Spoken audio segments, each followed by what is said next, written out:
Hi guys, welcome back to my channel and forgive me if you hear some sort of noise because there's cleaning going on outside. And I don't know, the moment I decide to record, there's something or the other that keeps happening around me. Honestly, either there are kids playing in the park, or either there's a construction going on, and either there's a cleaning going on. So yes. So here I am, and today's video is going to be focusing on the books that I have read last month. So I've read 5 books, and each of these books are completely different from one another. So one is a Japanese novel, the other one is an Italian novel, the other one is a fantasy novel, and the other one is a very popular book that I've seen everywhere and I couldn't ignore anymore, so I decided to give it a shot. So let's get started with the video. Imagine a life where you are ruled by a party that is completely against free will, free thought, or literally anything that makes you human. So, that makes you a person with emotions. So, imagine living in a world where the past is completely erased and new history is being created. Yes, new history is being created, and you have no records of the past before the party started ruling you, before you got into a new government. Imagine a life like that, where you're constantly being watched, even your thoughts can be used against you. So imagine living in such a restricted society where you're watched 24/7. Honestly, 24/7. You can't make friends, you can't speak your mind, you can't literally do anything that makes you human. So you're basically a robot just working um, under rules.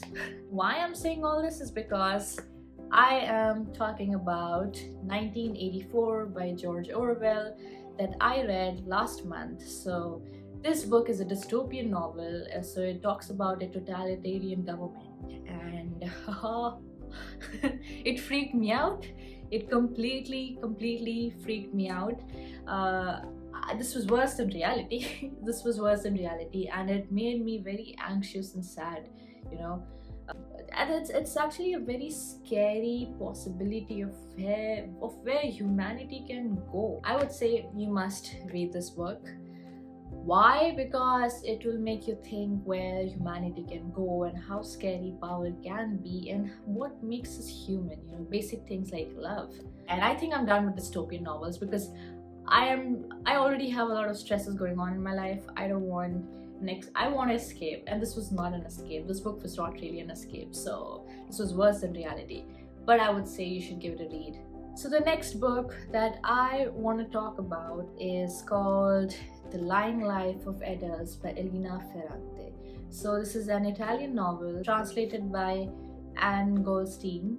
So this book talks about growing up. It talks about adolescence. It talks about unlearning about your family. It talks about the bitter truth of your family, about adults, and as the title say, the lying life of adults. So it revolves around this character where her family members lie around her, so she goes on a quest to find out about the truth. Her father compared her to her aunt, and now she was on a quest to find out who her aunt was and why people didn't like her.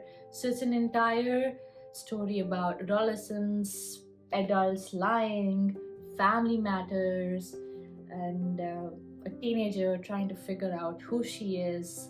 And even she, when we grow up, we have these questions about ourselves, right? That are we cute? Are we beautiful?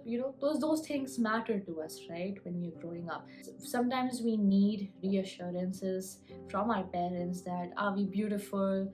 Are we good enough? Are we doing well? So this character, you know tries to figure her life out, tries to figure out whether she's beautiful, whether she's really like her aunt, what's it like to be an adult. But I feel like this book was a little slow, and at the same time it lost me in between because it was pretty boring, to be honest. I was getting really bored, but it picked up somewhere in between, and then again it dropped. It again picked up. So I don't know. I'm not a big fan of this book. I quite didn't enjoy because the author didn't go in depth, and I had to watch the series The Lying Life of Adults on Netflix to understand the Italian dialect. So I wanted to understand the dialect, and I wanted to understand why are they talking the way they are, because it was very confusing because there are cultural differences here, right? So I just wanted to get an idea. So I watched first 2 episodes of the series after I read first 2 chapters, and then I understood, okay, so this is the pace of the book, so this is how the characters are talking. So that's, I had to try to comprehend what was really going on, why it was going on, why they're talking like this. But yes, then it finally made some sense. But I would say that I didn't quite enjoy this book. It took me more than a week to complete this book, and usually a 300-page book usually takes me just 4 days to complete, and this just took so many days for me to complete and get through it, honestly. So if you want to read about adolescence mindset, then you can give this a book shot. So the next book that I'm going to be talking about is very calming, in the sense that I was lost in paradise, in the sense that I was lost in a bookshop where I was smelling old books, where I was in Japan. Yes, where I was in a small town in Japan, and my life was just surrounded by books and books and books and books, where my uncle was completely passionate about books, where I had people to talk about books, and where there was a small cafe in the town, a cozy cafe, which made me fall in love with the place, with life, and it helped me become better. Yes, that's the story of this young girl who went to this bookshop. So this uncle kind of takes care of her grandfather's bookstore, and as her life falls apart in Tokyo, she goes to help her uncle maintain the bookshop, and then she ends up falling in love with books. So she's a person who never liked reading books, who didn't enjoy reading at all.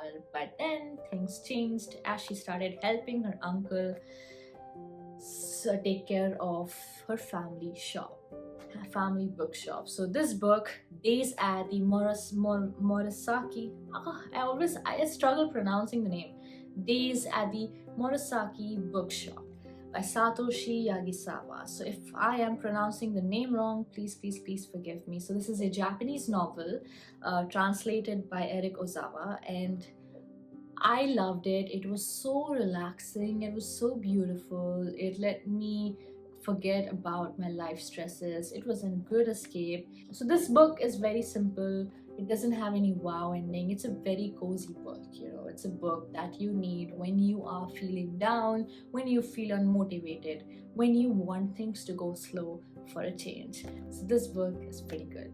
Honestly, I would urge you to read this book. I actually gave this book to my grandmom, so she's currently reading, and I think she's at page 57 and it's pretty cute. So she says she's loving the book. So if she's loving it, you're definitely gonna love this book.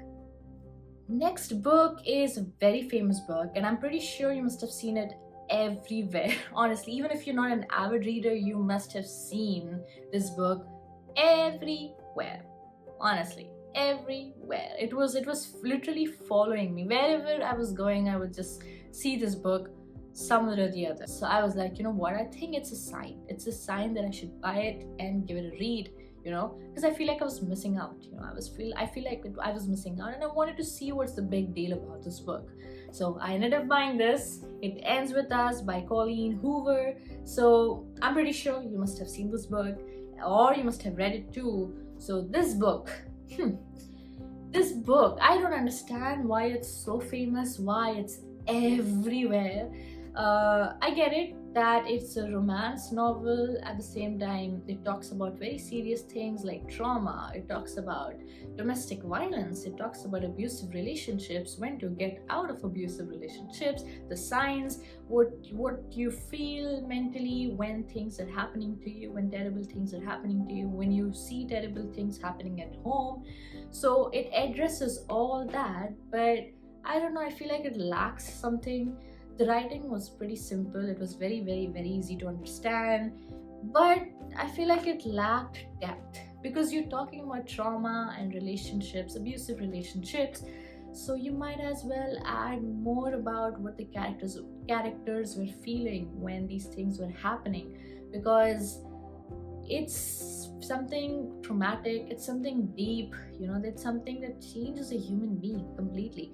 So I couldn't really connect with the characters in this, and I didn't even understand I couldn't actually feel for the characters in this book. I feel like this book had a lot of potential, but if you feel like you're missing out, then I think you should give it a read. This is a book that I read last month, and I don't think I enjoyed it as much. So okay, so this work has been the highlight of last month because it helped me escape. It helped me escape, you know. I was happy. I was actually happy while reading this book. It was so beautiful. Honestly, I loved the first book, so I ended up buying the second book of the series, of the ACOTAR series, and I was completely hooked to this, literally devoured this book. Now I am in love with fantasy books. Yes, I am completely in love with fantasy books. So ACOTAR series is actually my first experience with fantasy novels.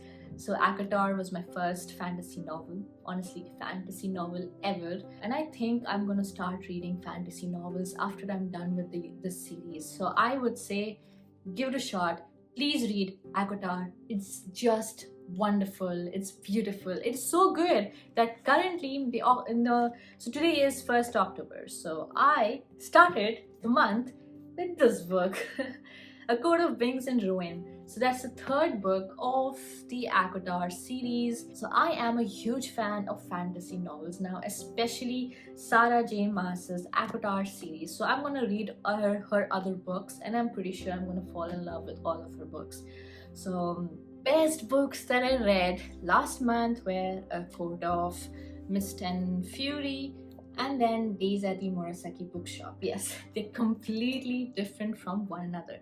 Anyways, you can also read the other books that I mentioned. They're not too bad, but these were the highlights of the month of September, honestly. And I am actually proud of myself for reading 5 books, because I didn't think I'd be reading, and because I kind of fell into this reading slump in between after I finished this book, because I was very sad that I finished it. And I knew that there's the 3rd book, 4th and 5th book as well. It's just that I was so much in love with how the ending was that I didn't want to ruin the ending. You know, what if the 3rd book is not good? But I'm sure it's pretty good. So I was actually aiming to read only 3 books, but I don't know how this happened. I ended up reading 5, and here it is, the list of books that I read last month, meaning the month of September. So if you liked any of these books, or if you want to read any of these books, or if you have read any of these books, do let me know on the comments below. And thank you so much for watching my video. Please give it a like and subscribe. And yeah, see you next week.